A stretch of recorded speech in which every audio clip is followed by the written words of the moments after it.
안녕하십니까. 생생법률쇼 김민광입니다. 네, 매주 금요일 생생법률쇼에서는 한 주 동안 우리 사회를 떠들썩하게 했던 사건, 사고를 살펴보는 시간 준비했습니다. 자, 법무부인 여름의 김희진 변호사와 함께하겠습니다. 안녕하십니까. 안녕하세요. 예. 김희진 변호사입니다. 네네. 월드컵. 네. 멕시코에 졌습니다. 예, 네, 너무 안타깝게도. 아깝게 예. 0대1로 졌습니다. 진짜 아까워요.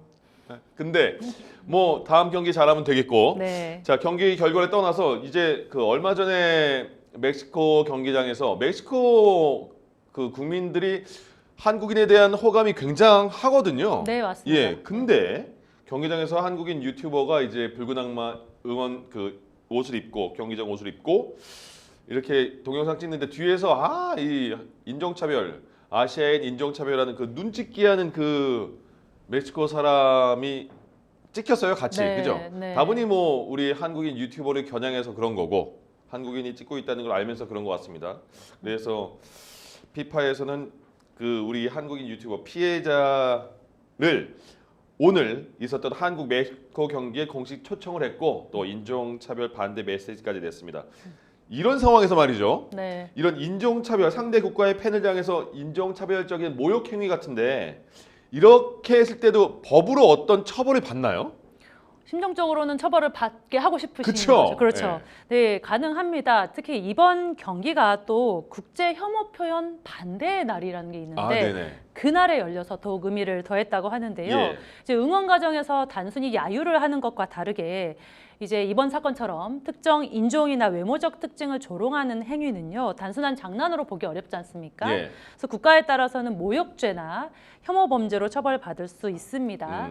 또 피파는 이러한 인종차별에 대해서 매우 엄격한 입장을 취하고 있기 때문에 예. 관중 개인에게는 경기장 출입 금지 네. 조치를 하거나 관련 제재를 내리기도 합니다. 예, 그러니까 왜 이분이 뭐 이 멕시코에서 건설회사인가 어디 회장이시던데 거기서 이제 물러났다고 하는데 굳이 그렇게까지 물러나는 상황, 또 축구 경기 더 이상 못 보러 가잖아요. 네, 왜 그런데 그렇죠. 이런 행동을 했는지 도대체 경기장에서 그만 좀 하시죠. 예, 손흥민 선수에 대한 그런 것도 많이 있으니까. 지금 이 방송은 유튜브를 통해서도 실시간으로 함께 방송되고 있습니다. 많은 시청 부탁드리고요. 유튜브를 통한 소통의 창구도 열어놓고 있습니다. 자, 방송을 보시면서 궁금하신 점 올려주시면 답도 해드립니다. 예, 많은 참여 부탁드립니다. 여러분은 지금 생생법률쇼를 함께하고 계십니다.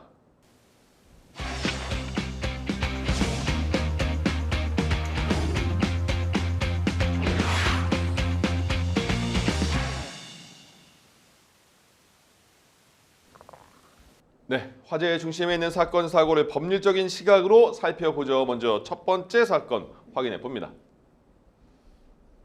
네, 집회 현장에서 흉기를 들고 자해 무슨 일이 있었나? 예, 한 남성이 잠실 그 집회 현장에서 올림픽공원 집회 현장에서 자해 소동을 벌이다가 붙잡혔어요. 이게 집회가 지금 15일째 계속되고 있습니다. 네, 근데 네. 이 남성은 무슨 일을 하고 있었던 거예요?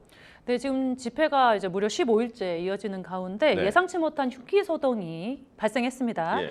경찰에 따르면요, 17일 오후 10시 27분쯤에 서울 송파구 올림픽공원의 이제 핸드볼 경기장 인근의 집회 현장에서 한 남성이 칼을 들고 자해하고 있다, 이런 112 신고가 접수가 됐습니다. 저 남성이네요. 네, 현장 이제 지금 영상이 나오고 있는데 예. 30대 남성으로 알려진 이 사람은요, 당시에 저렇게 태극기를 흔들면서 구호를 외치던 중에 여기 있는 사람 다 죽여버리겠다, 이렇게 네. 말을 하면서 흉기를 든 채 경찰과 대치한 것으로 전해졌습니다. 예. 이후에 자신의 오른팔을 이제 직접 그었고요. 네. 경찰관 10여 명이 이 남성을 둘러싸고 흉기를 빼앗아 제압하는 과정에서 보시는 것처럼 주변 참가자들이 급히 이제 뒤로 물러서고 이렇게 현장에 일시적인 소란도 있었던 것으로 알려졌습니다. 예. 남성은 병원으로 이제 이송이 됐는데 생명에는 지장이 없는 상태로 전해졌고요. 네. 경찰은 이제 자해 경위, 당시 상황, 범행 의도 등을 조사할 예정입니다. 예. 일단 흉기를 들었고 대치하다가 본인도 일단 팔을 다치게 했고 스스로 네. 예, 자해를 했다는 거죠. 그러면 법적으로는 이 남성에겐 어떤 혐의가 있는 거예요? 네, 현재 경찰은 이 남성에게요, 특수 협박 네. 이 혐의를 적용해서 입건한 상태입니다. 예. 특수 협박이라는 것은요, 이 특수자가 들어가면 흉기를 사용했다 이렇게 생각하시면 되는데, 특수 협박은 흉기 같은 어떤 위험한 물건을 예. 이용해서 다른 사람에게 공포심을 일으킨 경우에 성립할 수 있는 범죄고요. 네. 형법 제284조에서 규정하고 있습니다.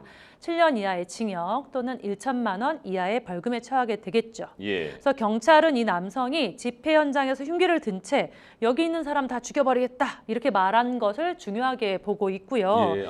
실제로 주변 이제 사람들이 다 이제 두려워서 뒤로 물러서고 그쵸. 현장에 이제 상당한 불안과 공포가 발생한 것으로 전해졌습니다. 예. 다만 일단은 이 건 자체는 특수 협박으로 했지만 네. 최종적으로 적용될 혐의가 어떤 것인지는 당시 남성의 어떤 뭐 정신 상태라거나 구체적인 행동, 발언 경위 등을 추가로 조사한 뒤에 결정될 걸로 보이고요. 예. 경찰은 우선은 이 남성이 이제 신체에 이제 해가 입었으니까 네, 해를 잘한 거. 입었으니까 네. 이 남성이 회복하는 대로 예. 경위를 조사해서 정확한 사실을 확인할 방침입니다. 예.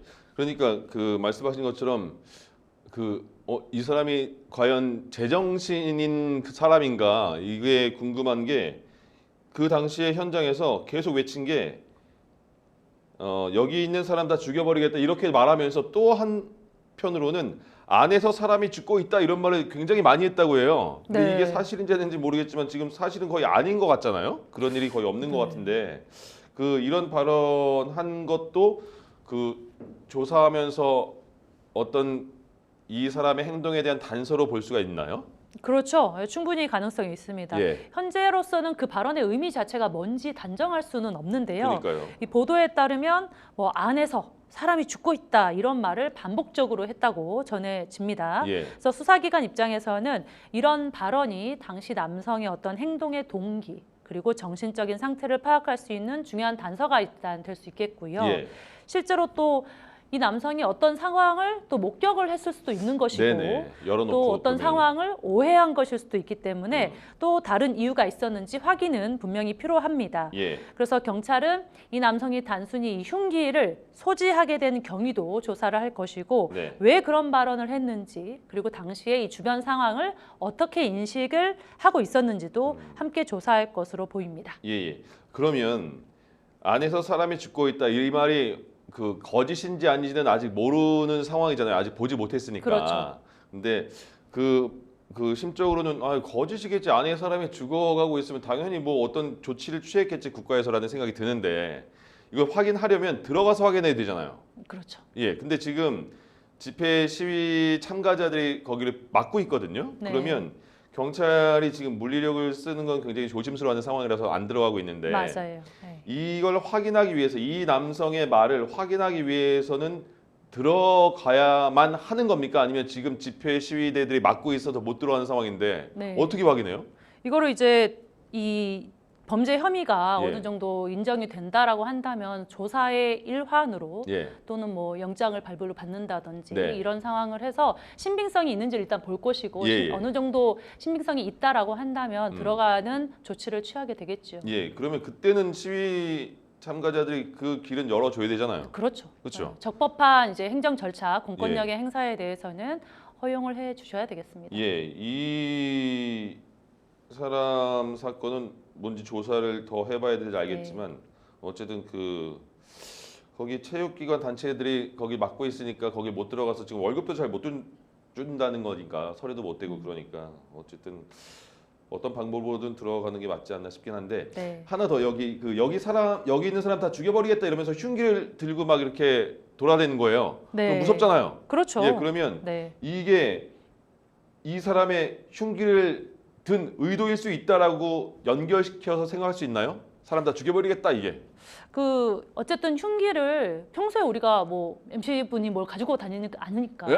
우리가 뭘 흉기를 들고 없습니다. 다니지 예. 않습니까? 평소에 휴대를 안 하는데 이 사람이 지금 흉기를 어디서 주운 건지 아니면 휴대하고 현장에 나타난 건지 이런 네. 것도 봐야 되고 죽여버리겠다라고 했는데 실제로 흉기를 휴대를 했으니까 예. 이거에 대해서 어떤 인과관계라거나 연관선상에서 조사를 하겠죠. 아 그렇군요. 그냥 친구끼리 너 진짜 죽는다 이게 진짜 죽인다는 게 아닌 것처럼 아닐 수도 있고 그렇죠. 맞을 수도 있고 그거에 말로 대해서. 하는 것과 실제로 아. 이 옷 안에 뭐 예. 흉기를 소지하고 있었다거나 미리 손에 갖고 쥐고 있을 있었는가? 때 그렇죠.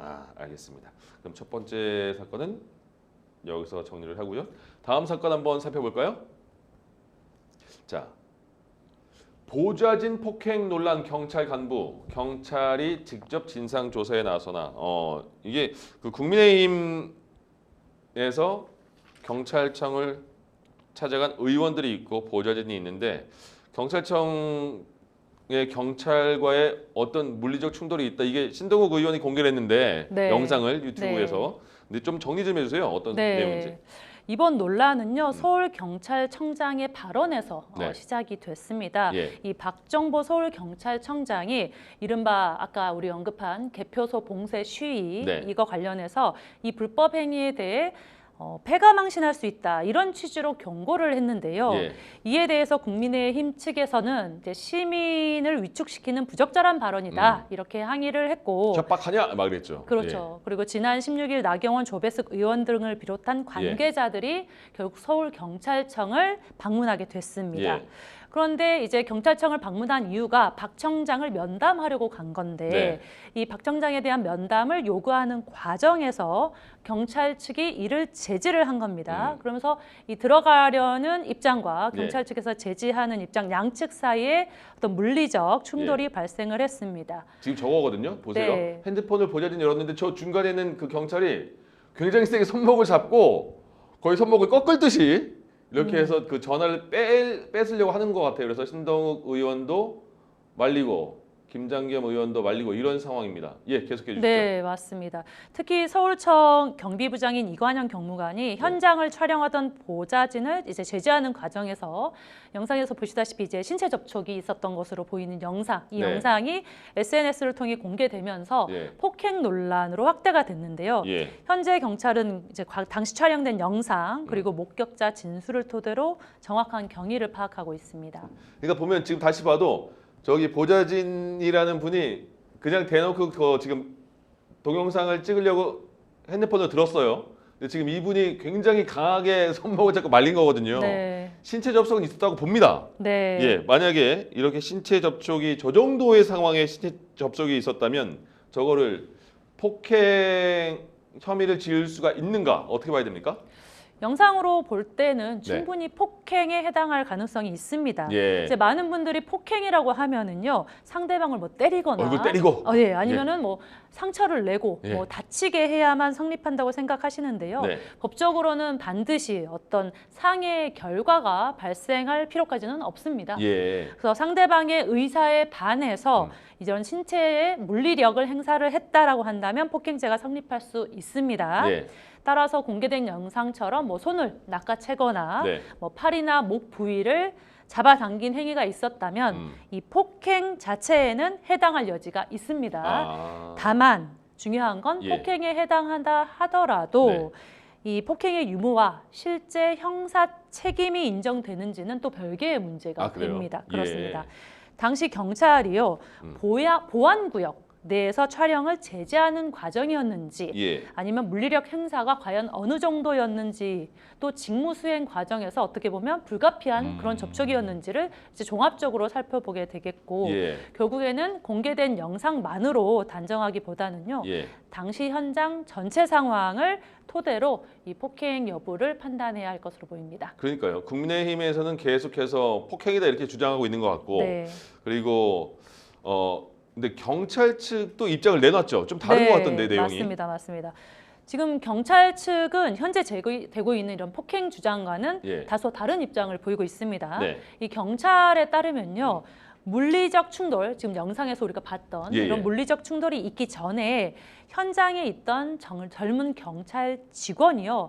한 의원에게 멱살을 잡혀서 흔들리는 과정에서 팔과 가슴을 다쳤다. 즉 경찰관이 폭행을 당했다. 예. 그리고 현재 치료를 받고 있다. 이렇게 전했고요. 네. 또 경찰 측에서는 서울경찰청 내부는요. 보안구역이기 때문에 예. 이런 유튜브 생중계와 같은 실시간 촬영을 허용한 전례가 없다. 이렇게 설명하고 있습니다. 네. 그런데 이제 화면에서 보신 것처럼 당시 보좌진이 청장실 앞까지 이동을 하면서 휴대폰을 두고 이제 촬영을 계속 이어갔잖아요. 예. 그래서 이제 보안구역이라고 한다면 이를 제지하는 과정에서 신체 접촉이 발생했다라는 네. 것이 경찰 측 설명입니다. 예. 결국 경찰 측에서는요. 이번 사안을 일방적인 폭행 사건이라기보다는 네. 현장에서 서로 충돌이 발생한 과정으로 보고 있는 것으로 보입니다. 예. 그러니까 경찰에서는 그 이 동영상이 촬영되기 전에 네. 한 국회의원이 국민의원이 젊은 경찰의 멱살도 잡고 막 그랬다. 네, 그런 폭행도 맞습니다. 있었다. 이런 얘기를 하는데 근데 그런 폭행이 있는 것과 여기서 동영상을 촬영하는 거를 힘으로 제지한 것과는 뭐 연결되는 건지 모르겠으나 너무 그 지금 아까 영상만으로 볼 때는 굉장히 등치가 좋은 그 경찰 간부가 네. 되게 힘세게 팔을 이렇게 제지한 모습이 보여서 경찰 측이 설명한 그 내용이 또 내부 CCTV에 찍혔는지는 아직 확인이 안 되고 있는 상황입니다. 일단 국민의힘에서는 당 차원에서 강력한 법적 조치 취하겠다 이렇게 밝혔는데 어떤 조치를 취한다는 거죠? 네, 국민의힘에서는 이번 사안을 단순한 현장 충돌이 아니라 보좌진에 대한 폭행 사건이다. 이렇게 규정을 하고 강하게 대응을 하고 있습니다. 예. 정점식 원내대표는요. 결코 좌시할 수 없는 폭행이다. 네. 라고 하면서 당 차원의 강력한 법적 조치를 예고했고요. 예. 피해 당사자와 국민의힘에 대해서 공식 사과를 하고 재발 방지 대책 마련도 요구를 했습니다. 예. 또 정의용 사무총장은 이번 사안을 공권력에 의한 독직 폭행 시도이자 국민의 알 권리와 어떤 정치 활동의 자유를 침해한 어떤 중대한 사안이다 이렇게 주장을 했는데 네. 특히 현장에 있었던 서울청 경비부장에 대해서는요 예. 직무 배제 그리고 징계 절차 착수는 물론 이제 최고위 지휘 책임이 있는 박정보 서울경찰청장에 대한 문책도 함께 요구를 하고 있습니다. 예. 그러니까 그 여기에 국민의힘 의원들이 왜 갔냐면 그 짧게 정리해드리면 앞서 말씀하신 것처럼 박정보 서울경찰청장이 그 잠실 시위하시는 참가자들에게 공개적으로 말을 하면서 불법 행위에 참여하게 되면 패가 망신할 수 있다 이렇게까지 말을 했거든요. 그러니까 네. 국민의힘 의원들이 이게 뭐 경찰이 국민을 협박하느냐 그런 식으로 표현을 하느냐 해서 항의 방문을 한 거예요.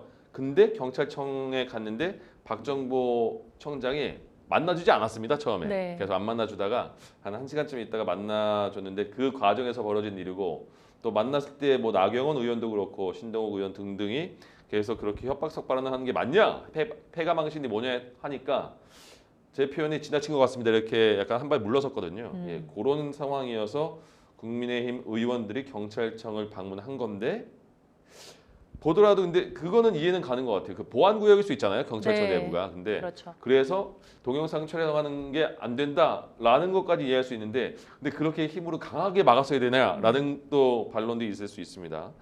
시민단체들도 이 해당 경찰 독직 폭행과 직권 남용 등의 혐의로 고발했다 이렇게 되는데 그럼 이번 사건에서는 핵심 쟁점이 뭐예요? 문제가 되는?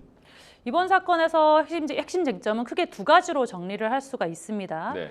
첫째는 당시 경찰 간부의 이제 신체 접촉 이런 것들이 과연 정당한 직무 수행 과정에서 발생한 제지 행위였는지 네. 아니면 과연 형사처벌 대상이 되는 폭행 또는 독직 폭행에 해당하는지 여부입니다. 아, 네네. 일단 독직 폭행이라는 단어가 조금 생소하실 수 있는데 그렇습니다. 독직 폭행. 네, 독직 폭행은요 공무원이 직무를 수행하면서 사람에게 폭행이나 가혹 행위를 한 경우에 성립하는 범죄인데요. 예. 이 형법 제 125조에 규정이 되어 있습니다. 그래서 시민단체들은 경찰 간부가 직무상 지위를 이용해서 이 보좌진에게 물리력을 행사했다 이렇게 주장을 하고 있습니다. 예. 그래서 이 부분이 첫 번째 쟁점이 되겠고요. 두 번째는 과연 촬영을 제지한 행위가 적법했느냐 이 네. 부분입니다.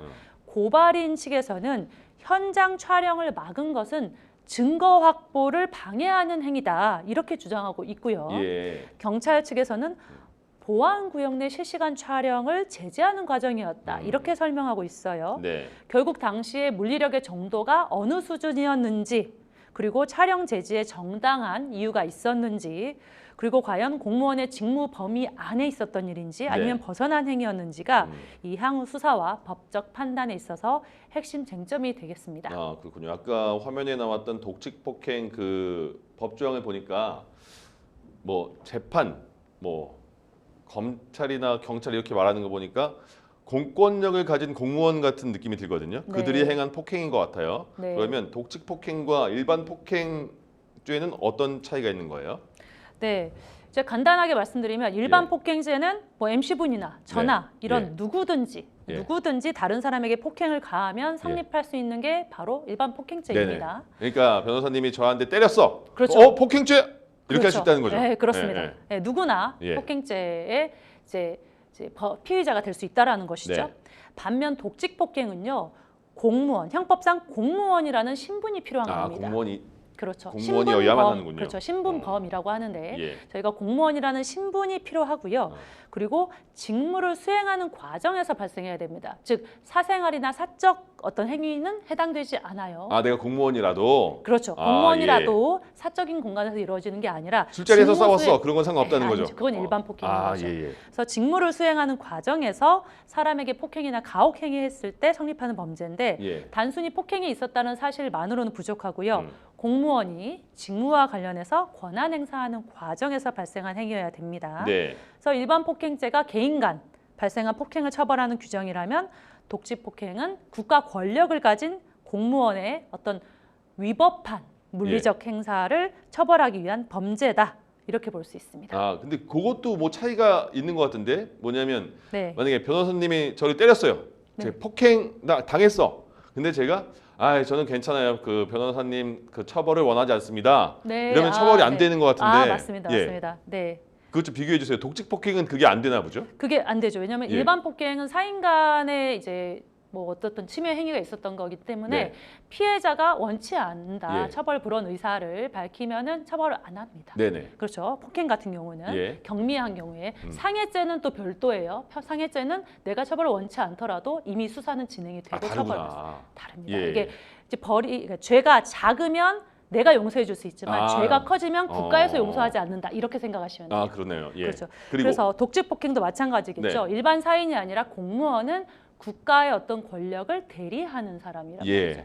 그래서 그 사람이 비록 사람이지만 공무원이라는 신분에서 직무와 관련돼서 권한을 행사하는 과정에서 예. 잘못했다라는 거는 이거는 국가의 공권력이 잘못 활용된 거죠. 그러네요. 그래서 이 대상자나 피해자가 저는 괜찮아요. 용서해 줄게요 해도 그거는 용서받지 못하는 겁니다. 아, 그렇군요. 그게 독직 폭행과 일반 폭행의 반의사 불벌죄 적용이 다른 점 네, 말씀해 주신 맞습니다. 거고. 그리고 이제 경찰이 동영상과 목격자 진술을 토대로 해서 진상 조사에 들어갔다고 하는데 어떤 부분이 확인돼야지 이 책임의 소재, 처벌의 수위가 달라질까요? 그렇죠. 뭐 단순히 이런 폭행 사건뿐만 아니라 네. 모든 사건에 있어서 가장 중요한 거는 그 당시 현장에서 실제로 무슨 일이 있었느냐 네. 이걸 객관적으로 확인하는 것이 굉장히 중요합니다. 예. 현재 공개된 영상은 일부 장면이잖아요. 그쵸. 처음과 끝이 아니라 일부 장면만 예. 이렇게 보여준 거기 때문에 경찰은 현장 영상의 원본 그리고 만약에 있었다면 CCTV 네. 그리고 목격자 진술 여러 명 있었잖아요. 그러니까 다 그쵸. 진술이 다 다를 수 있기 때문에 예. 이걸 다 수집해서 종합적으로 분석할 것으로 보이고요. 특히 우리가 이제 뭐 쌍방 폭행 이런 얘기 나왔을 때 예. 누가 먼저 시작했느냐 아. 이것도 굉장히 중요하잖아요. 그래요? 오. 이런 부분 그리고 신체 접촉의 정도가 네. 화면에 나온 거 이상이 있었는지 예.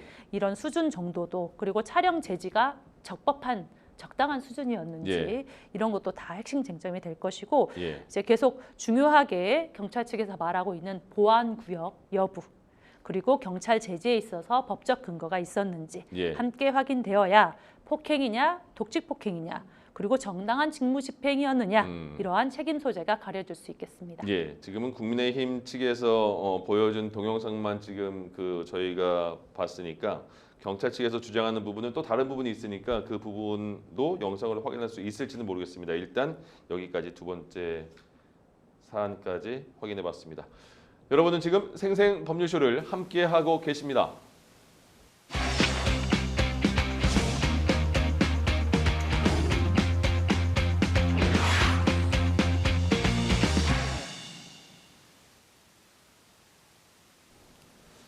네, 생생법률쇼 한 주간의 뜨거운 화제였던 사건 사고를 법률적인 시각으로 보고 있습니다. 이번 주제는 뭐냐면요, 이겁니다. 네, 300억 원대 사기 혐의 차가원 대표 구속영장 신청이 됐다. 근데 검찰 측에서 그 반려했다던데요. 예, 네. 그게 나왔더라고요. 네. 2번 신청했는데 경찰이 검찰에서 2번 반려했나 봐요. 뭐 미흡한 부분이 있었는 거죠. 그죠? 어쨌든 네. 차가원이라는 사람이 누굽니까? 네. 일단 차가원 대표는요, 부동산 개발 그리고 엔터테인먼트 사업을 해온 기업인으로 알려져 있습니다. 네. 특히 서울 용산구 한남동 일대의 어떤 고급 주거 개발 사업을 추진하면서 부동산 업계에서 이름을 알렸는데요. 네. 현재는 피아크 그룹 회장이자 엔터테인먼트 회사 100의 대표를 맡고 있습니다. 예. 또 지난 2023년 12월에는요. 가수 MC몬과 함께 글로벌 프로듀싱 회사인 100 설립하면서 네. 연예계에서도 주목을 받았습니다. 예. 그런데 이제 최근에는 소속 아티스트들의 전속 계약 분쟁 그리고 또 정상금 논란 이런 것들이 이어지는 가운데 이번에는 주제처럼 300억 원대의 예. 사기 의혹까지 제기되면서 사회적인 관심이 집중되고 있는 상황입니다. 네네. 그러니까 차가원 씨를 전혀 몰랐었는데, 그러니까 MC몽 씨와 너무 계속 엮이는 기사가 많이 나와서 도대체 이게 뭐지 해서 찾아본 적도 있었고, 그리고 또 이승기 씨 뭐 전세집과 관련된 것도 있다라는 얘기가 있어가지고 얼마 전에 또 PD 수첩인가 거기도 나왔습니다. 이 네. 사연이. 근데 이거에 대해서만 나온 게 아니라서 이 문제는 잘 모르는 분들이 많이 있을 것 같습니다. 이게 300억 원대 사기라는 게 도대체 어떤 사기 혐의가 있다는 거예요? 네, 경찰이 보고 있는 핵심 의혹은 두 가지입니다. 예. 300억 원이 하나 가지고 두 가지로 나눠지는데 네. 첫 번째는 먼저 이른바 IP 사업 선급금 사기 의혹입니다.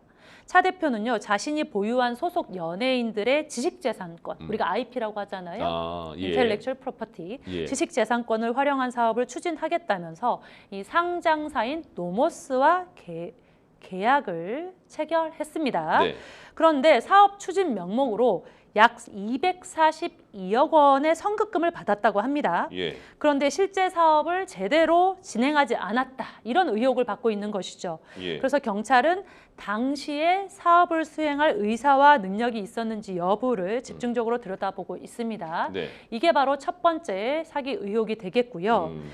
두 번째는 별도로 이 50억 원대 전세 계약 관련 사기 의혹이 또 제기된 상태입니다. 예. 경찰은 이 차 대표가 지인과 서로의 주택에 대해서 전세 계약을 약속하고 보증금을 받았지만 정작 자신은 계약을 이행하지 않은 것으로 의심하고 있습니다.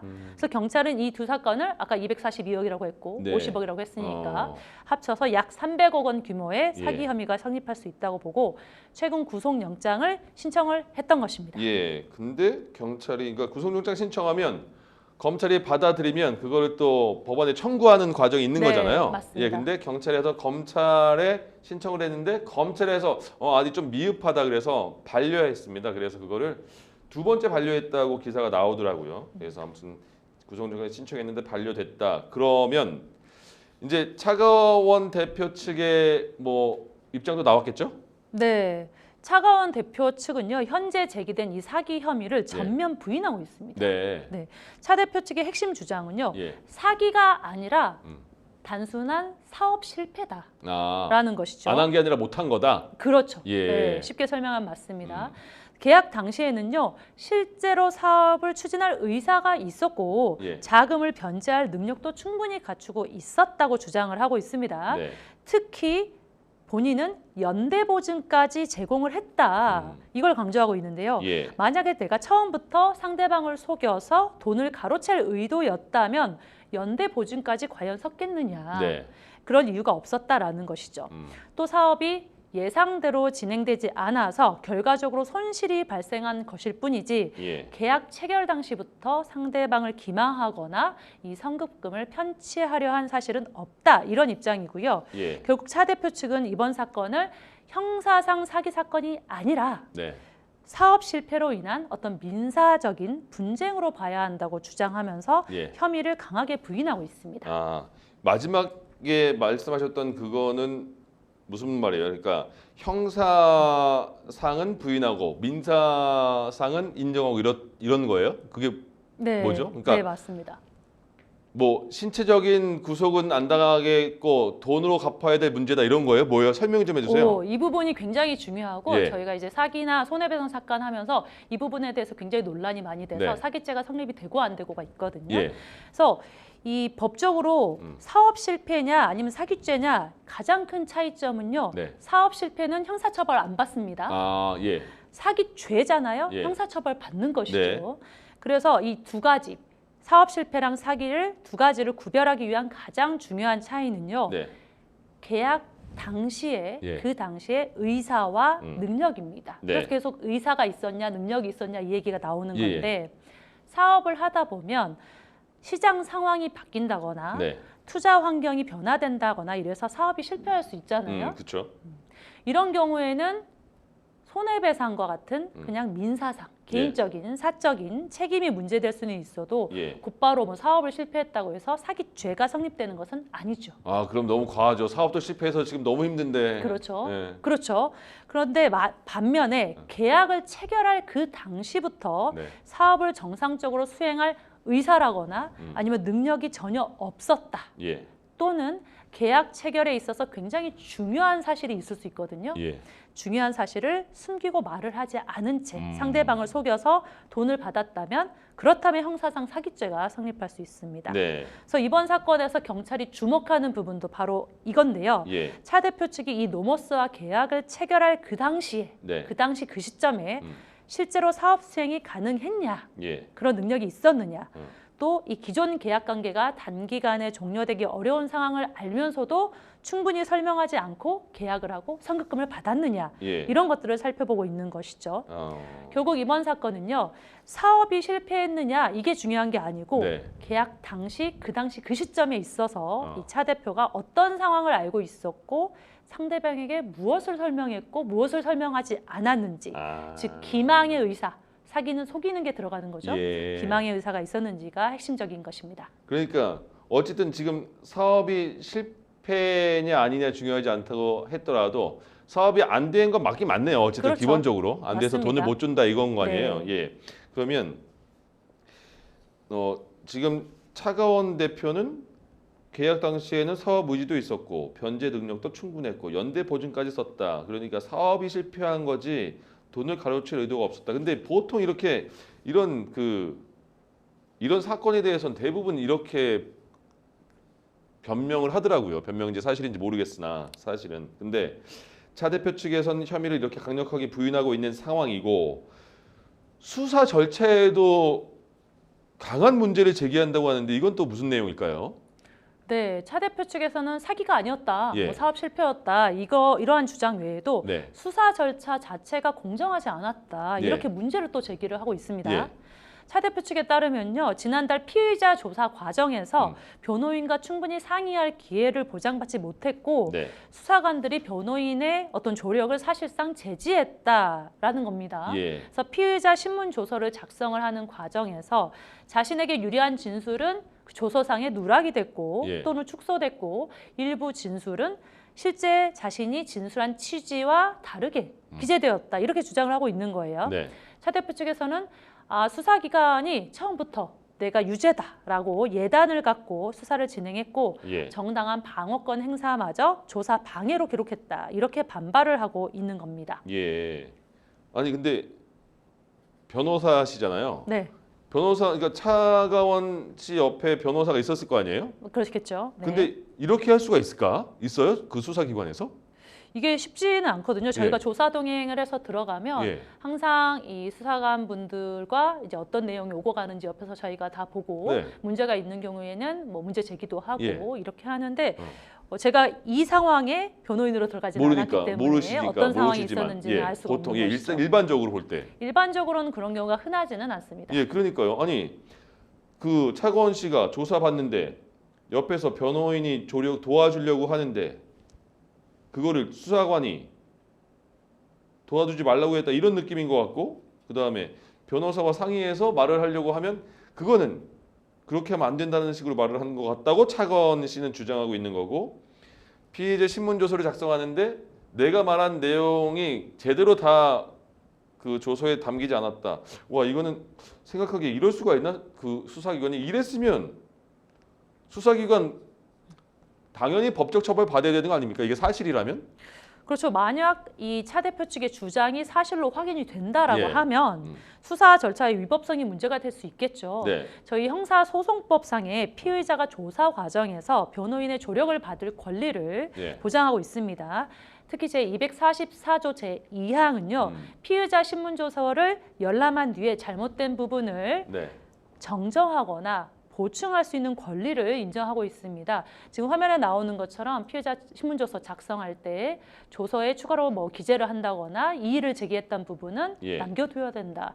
굉장히 잘 실제로 이루어지고 있고요. 예. 저도 이제 피의자 이제 같이 조사 동향을 하게 되면 항상 마지막에 읽어보고 네. 수정하고 이의를 제기하게 됩니다. 그런데 이제 차 대표 측에서는 변호인의 조력이 제한됐다. 예. 자신에게 유리한 진술이 누락이나 왜곡됐다. 이렇게 주장하고 있어요. 네. 그래서 이게 사실로 밝혀진다면 해당 이 조서의 증거 능력 자체 또는 신빙성 자체도 문제가 되고 예. 재판 과정에서 어떤 수사의 적법성 자체가 쟁점이 될 수는 있습니다. 예. 그런데 아까 우려하신 것처럼 곧바로 뭐 수사관 개인의 형사 책임으로 인정되는 것은 아니고요. 네. 위반의 정도, 뭐 고의성, 실제 권리 침해 여부를 종합적으로 살펴봐야 되고 정말 이제 드물게 뭐 징계나 국가배상 문제가 제기될 가능성이 있긴 합니다. 그러게요. 어쨌든 차가원 씨의 주장이 맞다면 이 수사기관은 정말 잘못한 거죠. 왜 변호사의 조력을 못 받게 하는가? 당연한 그 권리인데요. 예, 조사받는 사람의. 그리고 말한 대로 왜 조서에 작성하지 않았는가? 이건 정말 잘못된 일인데 일단 지금은 차가원 씨 측의 주장이니까 예, 수사기관은 어떤 입장을 내는지 한번 봐야 될 것 같고 차가원 씨 측이 이렇게 강하게 반발하면서 수사 그 과정에도 문제를 제기하는 이유가 이게 만약에 이런 혐의가 그대로 적용이 된다면 막대한 피해인 거잖아요. 피해주는 사람도 많고 본인도 굉장히 타격을 입고 네, 그런 이유가 맞습니다. 있겠죠. 맞습니다. 예. 형사 사건에서는 초기에 어떤 사실관계가 인정이 되고 네. 또 조서에 작성 기재가 되고 어떤 이미지가 형성되느냐가 향후 수사와 재판에 큰 영향을 미칠 수가 있거든요. 예. 특히 이번 사건은 300억 원대 사기 의혹에 대해서 구속영장까지 신청을 했었던 상황이기 때문에 네. 이 차 대표 측에서는 혐의 자체뿐 아니라 수사의 공정성 문제까지 적극적으로 이제 문제를 제기할 필요가 있다고 판단했을 그런 예. 가능성이 있습니다. 만약에 이 사기 혐의가 인정이 된다면 네. 형사처벌뿐만 아니라 말씀하신 현재 진행 중인 어떤 민형사상 분쟁이라거나 손해배상 문제 예. 그리고 회사 경영에도 상당한 영향을 미칠 수 있기 때문에 네.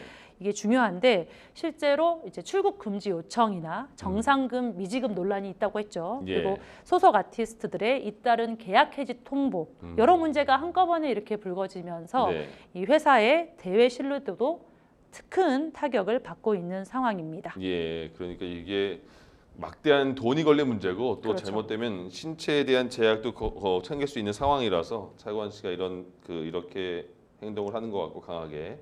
근데 앞으로의 그럼 이번에 어쨌든 검찰에서는 경찰의 구속영장 신청을 반려를 했다고 해요. 네. 예, 그게 보도에 나왔고 그러면 앞으로 수사는 어떤 방향으로 또 진행이 될지 어떻게 전망하세요?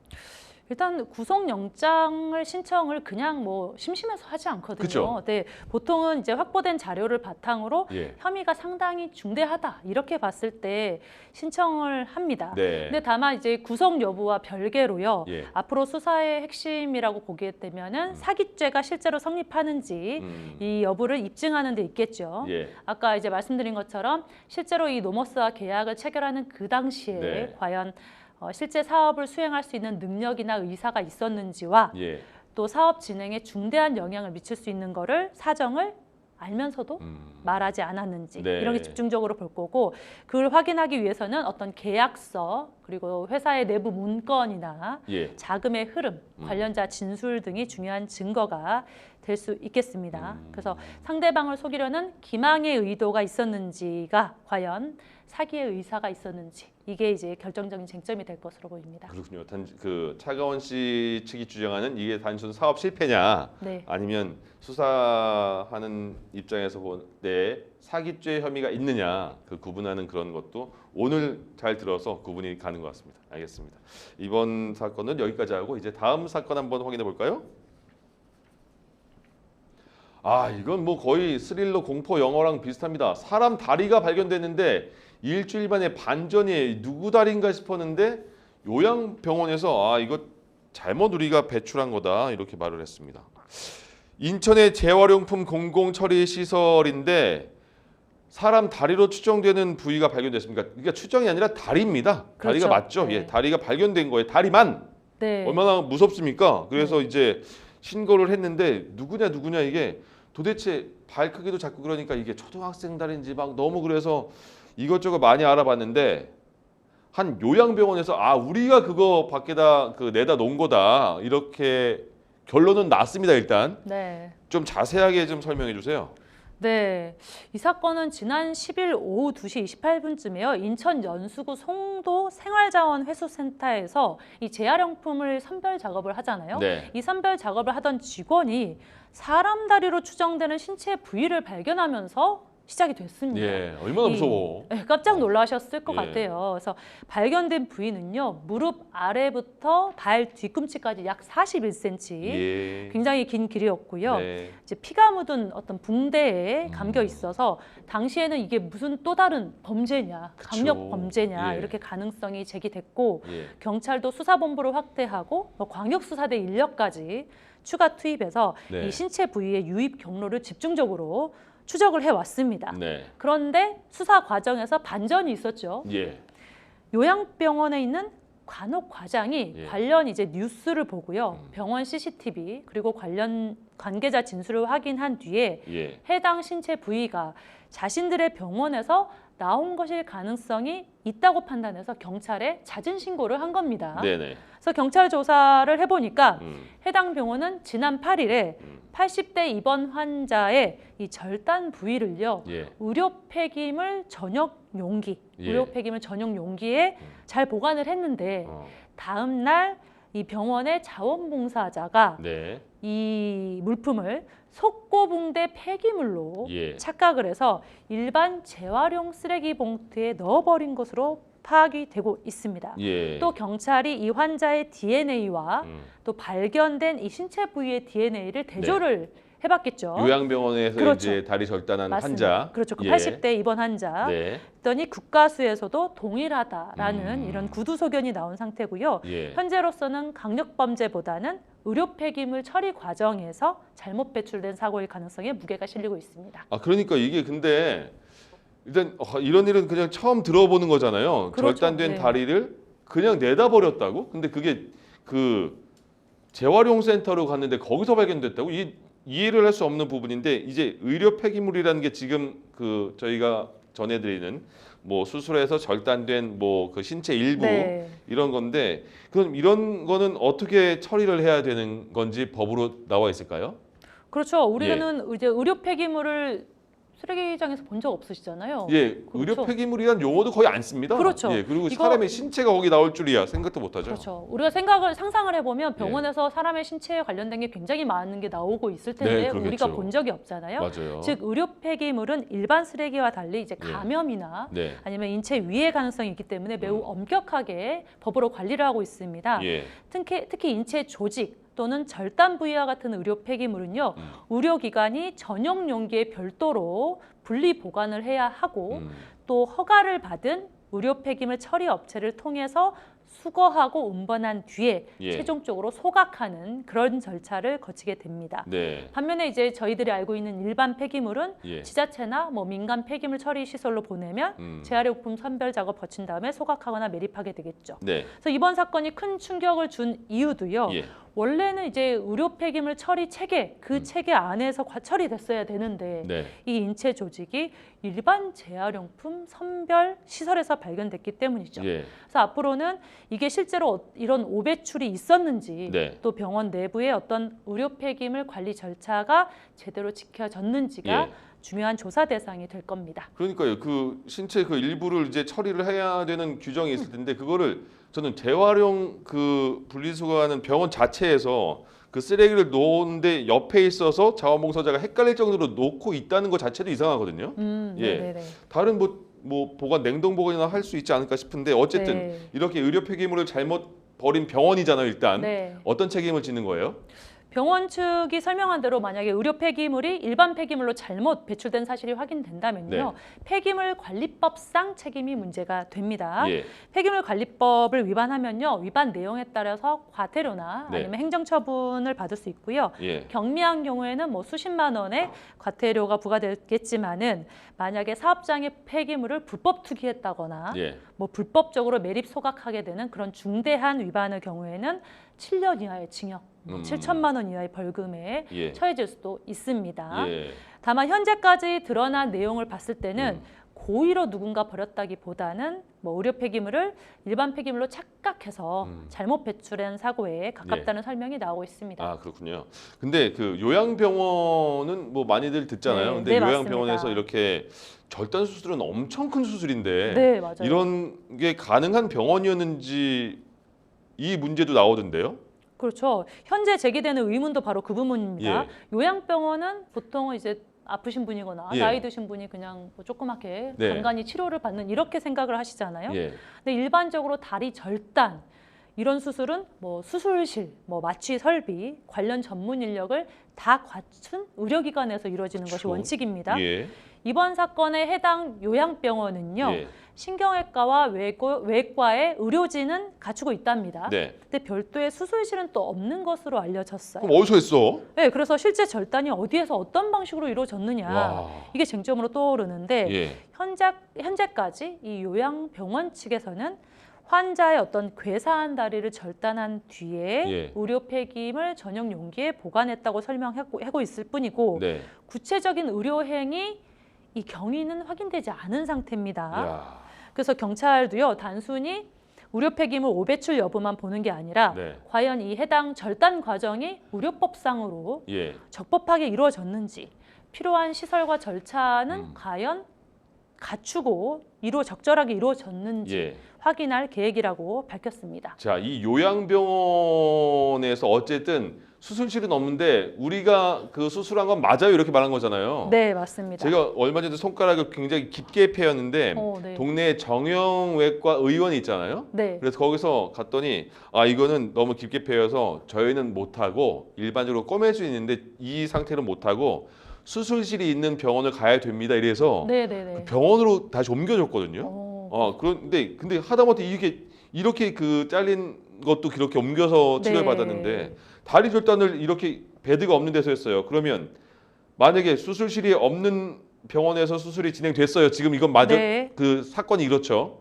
병원은 또 어떤 책임을 받을까요? 만약에 이 요양병원이요 예. 수술실 등 이 법에서 정한 이 시설을 갖추지 않은 상태에서 절단 수술을 시행을 했다면 예. 당연히 의료법상 문제가 될 수 있습니다. 많은 분들이 이제 요양병원이라고 하면은 아 요양병원은 수술을 전혀 못하나 그러게요. 이렇게 생각할 수도 있는데 네. 현행 법상으로 요양병원에서 수술 자체가 금지된 것은 아닙니다. 예. 뭐 요양병원이니까 수술 못해 이건 아니고요. 네네. 다만 수술을 하려면 예. 의료법이 정한 시설 기준을 갖춰야 하는 것이죠. 예. 그래서 수술실, 뭐 감염 관리 시설 이런 것들 필요한 요건들이 있는데 이런 네. 것들을 충족해야 합니다. 그래서 만약에 수술실이 없는 상태에서 예. 실제 절단 수술이 이루어졌다면 의료기관의 시설 기준 위반으로 평가될 수 있는데요. 네. 이 경우는 보건당국으로부터 업무 정지, 예. 또 의료기관 폐쇄, 과징금 부과 등의 상당히 중한 행정처분이 내려질 수 있습니다. 예. 또 만약에 환자 안전에까지 문제가 발생했다면 네네. 또 얘기가 더 심각해지는 거죠. 예. 뭐 수술실이나 이런 게 제대로 없는데 절단 수술 과정에서 뭐 감염이나 합병증 이런 중대한 결과가 발생하는 경우에는 네. 담당 의료진이 뭐 업무상 과실치상, 예. 뭐 치사까지 책임까지 문제가 될 수가 있는 겁니다. 다만 현재로서 이 밝혀진 바로는 네. 이 절단 수술이 실제 어디에서 어떤 방식으로 이루어졌는지는 명확하지가 않아요. 예. 그래서 경찰은 이 해당 요양병원의 어떤 의료법 준수 여부 예. 그리고 수술 경위를 함께 확인할 것으로 보입니다. 그러니까 그나마 다행히 보도에 나온 게 보니까 이 수술한 그 절단하신 그 환자분 어르신은 그나마 건강은 지금 네. 괜찮다고 하더라고요. 그러니까 그나마 그건 다행인데 수술실 없는 데에서 어떻게 수술을 했는지 이거는 명백하게 밝혀야 될 것 같습니다. 자, 오늘 김희진 변호사와 자세한 얘기 함께했습니다. 오늘 감사합니다. 감사합니다. 예. 자, 저 그 상담 어떻게 하는지 잠깐 알려드리고 마치죠. 변호사들에게 무료 법률 상담 받고 싶은 분들은요, 전화 02-557-8295번 그리고 법률방송 홈페이지 법률 상담 게시판 그리고 이메일, 카카오톡으로 문의 남겨주시면 저희가 해결해 드리겠습니다. 생생법률쇼 마치겠습니다. 함께해 주신 여러분 고맙습니다.